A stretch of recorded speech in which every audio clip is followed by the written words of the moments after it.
Welcome to Stealing from Wizards Volume 1, Pickpocketing, by R.A. Consul, read by the author.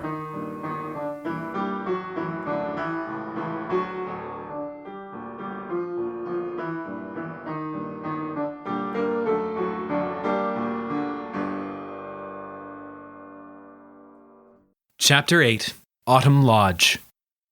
Evening was setting in by the time the students were able to disembark. The moment the doors opened into the wooden pier, they began swarming out. In their gray uniforms, they looked like a wave of scurrying rats invading a pristine island. Up from the dock was a parking lot paved with small interlocking bricks. The varied colors of the bricks rendered the crest of the school, a raven with its wings spread, on top of a golden fleur-de-lis, inside a red maple leaf, all inscribed by an intertwining knotted pattern. Waiting in the lot were 3 lines of transport, ready to take students off to their residences. One of elegant carriages pulled by powerful white stallions. Another of ornately carved sledges pulled by caribou with ribbons and bells decorating their antlers. And finally, a line of black limousines. Students streamed to the 3 lines, being met by footmen and chauffeurs who loaded their luggage and guided them to their transports. After a few moments of uncertainty on the dock, Kuro noticed there was a 4th stream of students, those who were not being helped aboard anything. They were stacking their luggage in a creaky old hay wagon harnessed to a sleeping grizzly bear. Those students did not wait for a chauffeur to drive them. They just walked down the road into the woods under their own power. Everyone except Kuro seemed to know exactly which way to go. As he scanned for some indication of what he was supposed to be doing, he caught sight of a familiar face. Bella, the shoe thief, was passing her bags to a chauffeur of one of the limousines. She caught sight of him, too. They locked eyes, hers full of hate, Kuro's with fear. What was she doing here? Shouldn't she be in prison? Kuro stood, trapped in her angry gaze while other students swarmed around him. A booming voice drowned out the din of the crowd and broke the hold she had on him. "Any first-year autumn lodgers, this way, please!" hollered an enormous girl, a head taller than the next tallest student and built like the fairy they had just been riding. She grinned broadly, exposing her jagged, pointed teeth, as she gathered a small flock of students and led them towards the wagon. "Stack your stuff on there unless you feel like dragging it all the way through summer." "Come on!" Charlie wrestled her overstuffed hockey bag across to the wagon, where the large girl tossed it casually onto the growing pile of trunks and suitcases. By the time Kuro and Marie had made it to the cart, the large girl had started shouting again. "Is that everyone? Hold still so I can count you." There were fewer than 10 of them, and all looked about as lost as Kuro felt. Half stared in amazement as the ornate carriages and sledges passed them by. The rest regarded the passing transports with jealousy, as it was quickly becoming clear that they were going to have to walk to wherever they were going. "Oh, good grief, we're 1 short," the big girl exclaimed. "I hope they're not on a sledge to Wertheim. I am not trudging through the snow to fetch them. Hey, Pete, do you have the list?" An old and disinterested-looking man stirred on the bench of the wagon. He had a white beard long enough that he'd thrown it over his shoulder and a wide, floppy-brimmed hat that sagged down over his tired eyes. He rummaged in his brown oilskin coat for a moment and passed a crumpled piece of paper to the girl. "Okay, say something when I call your name," she started, squinting to decipher the list in the fading light. Marie Akinwade?" "Akinwande," Mary corrected automatically. "Present." "Oh, sorry," she replied earnestly as she turned to find Marie and fixed the name in her mind. Sean Cassidy," she called next. "Here."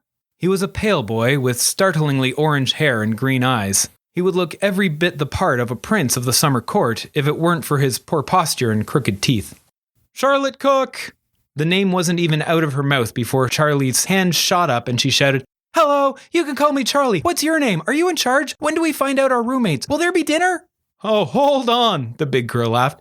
"No, I'm not in charge. Pete is. My name's Meredith. I'm a student like you. I'm just here to do the shouting. Now let me get through this list. Morgana Greenwood."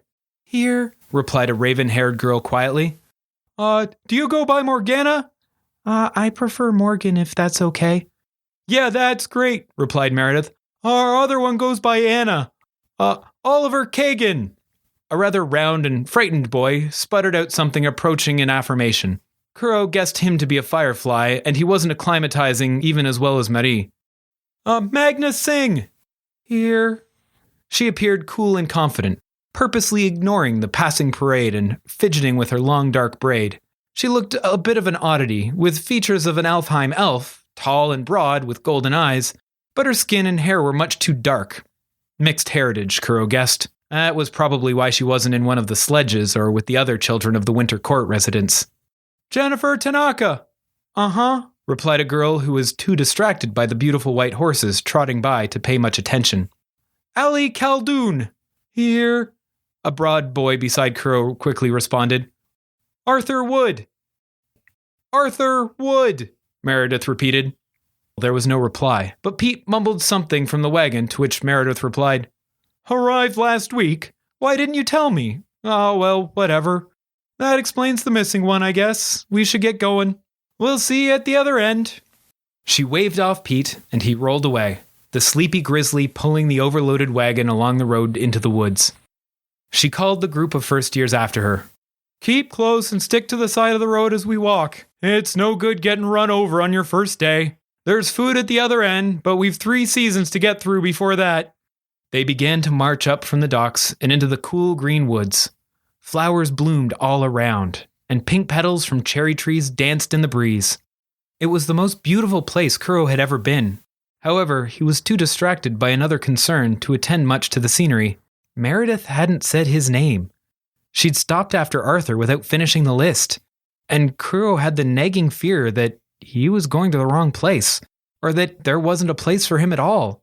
He thought he should ask, but couldn't bring himself to raise his voice. Something about the fantasy of living in a place with people like Charlie and Marie, with food and beds, was too inviting for him to destroy just yet. He could walk with them a while longer, believing that he belonged.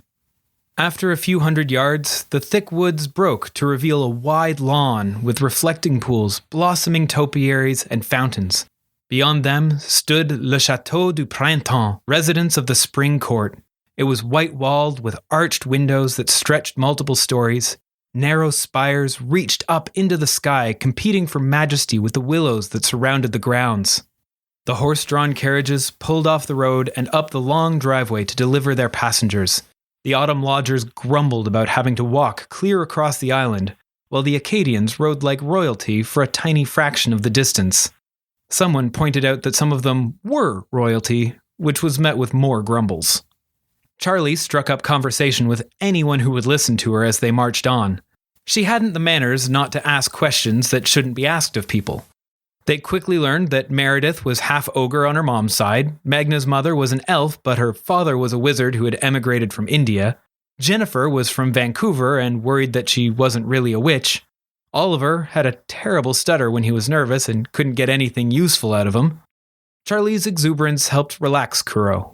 She walked like a marionette on strings, bounding along, lanky limbs flapping in big exaggerated motions. She also did a fine job of keeping attention away from Kuro, which he appreciated. There were a lot of questions that he would rather not answer, and Charlie was too interested in the others to ask. The cool spring breeze grew steadily warmer and more humid as they walked. To make matters worse, as the heat climbed, so did the road. "Welcome to the summer quarter," said Meredith. "It's dreadful hot, but it's better than trudging through winter side of the island." Everyone peeled off their cardigans and sweater vests as the heat became stifling on their exhausting trip up the hill. The last of the limousines had passed the students a while back, but their destination became clear as the troop crested the hill. The forest was replaced with a high brick wall. Halfway along it was a wide gate, which the limousines were turning into. A bronze plaque embedded in a brick pillar by the gate read, "Summerhill Residence." Summerhill was a manor of limestone blocks. Where the Château du Printemps had been palatial, Summerhill was stately. It was all hard lines and crisp corners, which matched well the rigid posture and reserved bearing of the students filing in its main doors. They marched on. The summer heat began to break, and the green leaves shifted to vibrant hues of red and yellow. Fallen leaves crunched beneath their feet as they hiked the last mile to the autumn lodge. A chill autumn wind cut through their now sweaty shirts, and they quickly wrapped themselves again in their woolly overclothes. Everyone in the company except Kuro was complaining of the cold, sore feet, and hunger by the time they finally saw the outline of Autumn Lodge through the forest. Not that Kuro wasn't feeling most of those things, but compared to life in Detritus Lane, this had been a pretty easy day. The lodge was large, but nothing so grand as Summerhill or Chateau du Printemps. It was wooden, top to bottom. A great log cabin nestled deep in the woods and surrounded by ancient maples locked in perpetual autumn. Meredith pushed open the heavy wooden door to deafening cheers. Kuro winced and covered his ears as he followed his fellow first-years into the hall. He was surrounded by a cacophony. Students were laughing and shouting at each other around roaring fire in a stone hearth. A pair of girls were dueling with swords on top of long tables. 2 boys batted a flaming ball back and forth across the room. A panoply of familiars, birds, bats, cats, dogs, and rabbits chased each other around the room. The grizzly bear that had pulled the luggage wagon dozed among the pile of unclaimed bags. A collection of tiny people, even smaller than Kuro, clambered through the rafters and dangled from the chandeliers. They dressed in brightly mismatching colors, and their long beards and mustaches were knotted and decorated with wooden beads and acorns. They looked down on the first-year students with curiosity, pointing and chattering to each other excitedly about the new arrivals. "Thrump!" shouted an older boy to Meredith as he claimed his winnings from a game of cards he'd just finished. "What kept you? We're starving here." "Some of the new kids have really short legs," Meredith laughed as she herded her charges towards the dining hall. "And if you're so impatient, you could have helped. Don't you have a flying carpet park? You could have carried half them here yourself." A bell rang out, and the room attained something approaching quiet. All heads turned to Pete as he shuffled out from the kitchen in a grease-stained apron and surveyed the assembled students under half-open eyelids. He took a deep breath, as though he were going to say something, but just let it out again in a slow wheeze. Giving a small nod to the boy with the winning hand, Pete wandered back into the kitchen. Park climbed onto the sofa so everyone could see him and cleared his throat. "Okay, you mostly remember the drill. Any Blandlanders who don't will be getting their memories returned in a couple of hours. I've been assigned house spokesman for the year. Meredith is looking after the new kids. Breakfast is at 7, lunch is usually at noon, dinner at 6. Curfew is at 9 for the junior high students and 11 for the high schoolers. But we don't have any working clocks in here, so that's all pretty much moot." That got a round of laughter from the student horde. He continued to talk as everyone filed through the doors from the lounge into the dining hall and found seats along the long rows of picnic benches. He explained about chore duty schedules, laundry, and bathing times, warning everyone not to keep any food inside the dorm rooms in case the bear, which they called Margaret, got hungry. Kuro didn't catch much of it, though. The room was growing noisy again as people continued to pour into the dining hall. The tiny people had vanished from the rafters and were now walking along the dinner tables, handing out plates of salmon, pickle, and marmalade sandwiches to students. The servers were so small that they could each carry only 3 plates, but the moment they put the last one down, they would vanish and be replaced by another fully loaded server. Kuro was interested in the diminutive waitstaff, but was far too distracted watching Marie to pay much attention to them. She had been a combination of awestruck and mortified since entering the lodge. Seeing the odd little people appearing and disappearing on her table, while a fairly large bear sidled up to take a seat one bench down, seemed entirely too much for her. She gripped the cross on her necklace as though it were trying to escape, and her eyes were so wide that a bright whim of white was visible around her dark irises. "What are they?" she managed to squeak out. "Oh, they're Luton. They work here," answered Meredith. Kuro knew of Luton, but had never seen one. They were a kind of fae folk who ran the postal service, supposedly very shy and rarely seen. Mail would just get picked up and delivered when nobody was looking. He had never heard of them taking other jobs, but he supposed some might not like delivering mail. Meredith waved one over. He wore an ornately sculpted beard and mustache and a scarlet red hat. They greeted like old friends by bumping fists, which looked ridiculous given their mismatched sizes. This is Welk. He's been here since before I started." "Welk, this is Marie. She's new here, just in from Montreal." Welk's eyes went wide with excitement. "Oh, that is exciting," he chittered in a voice like a chipmunk. "It is so wondrous out there, I hear. Have you used a telephone? How about a computer? Have you been on a spaceship? Have you gone under the ocean scuba diving, I think it's called? Are there really fish as big as a house out there?" Marie just sat staring, her mouth opening and closing without any words coming out. Welk leaned over to Meredith and said, I think this one might be broken. Kuro's attention was pulled from Muddy's suffering by one of the other first years, Magna, asking one of the other Luton why they were working as servants instead of delivering mail. Servants? The tiny woman blew out her cheeks in offense, making her bushy mustache flutter. We're no servants! She vanished and was replaced by another Luton who continued the conversation without missing a beat.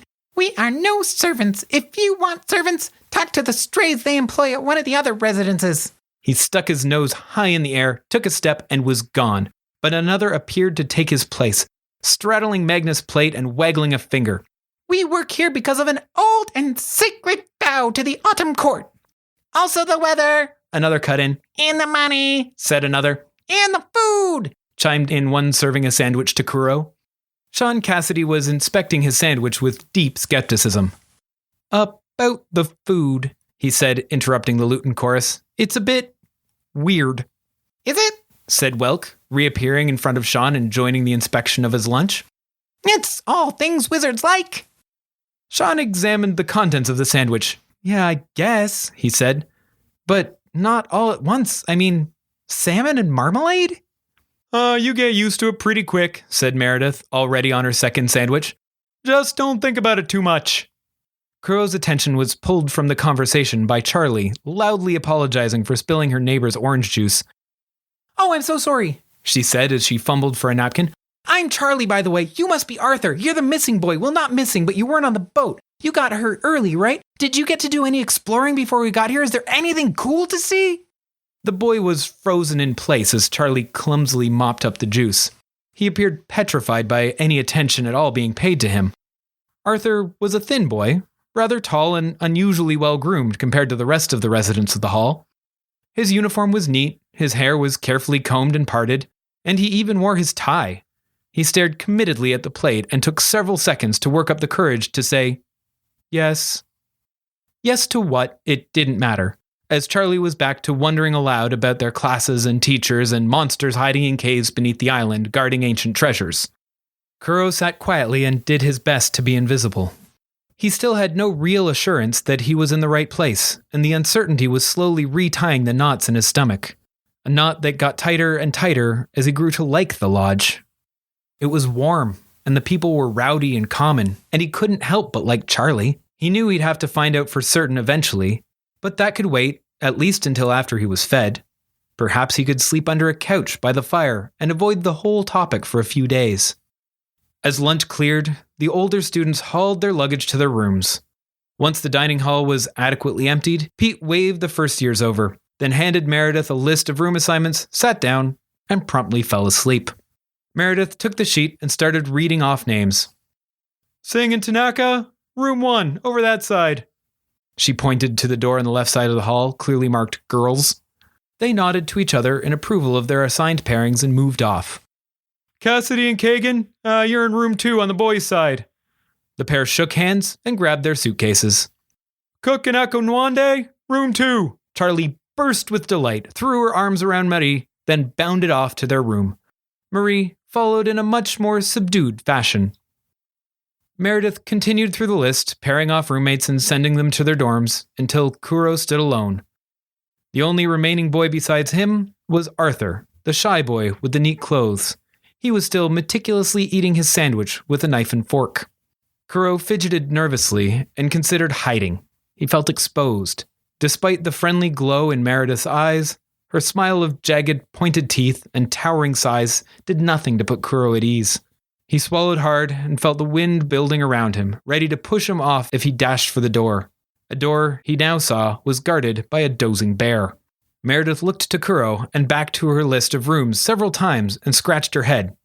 And you are? Kuro, he replied, voice wavering with dread. She went over the list again, checking over the pages of room assignments for seniors and then double-checking through the girls' list. She mussed her hair with confusion. Last name? I haven't got one. Eh? Was all she could say in response. Well, you're not on the list. The confirmation of his fears crushed his spirit, and the urge to run died. The fear faded, and he slumped in defeated resignation. He knew it had been too good to be true. Of course, he didn't belong in this place. Probably not in any place. Maybe he could find a nice shed to sleep in. He moved to get his trunk and wondered if the bear would eat him on his way out and save him from his misery. Meredith didn't move to stop him, but as he grabbed the handle, Pete roused from his slumber and muttered something. Kuro couldn't hear it, but he could hear Meredith's response. Well, you might have told me sooner. The kid probably thinks he's sleeping outside. Kuro, hold on. We do have a room for you.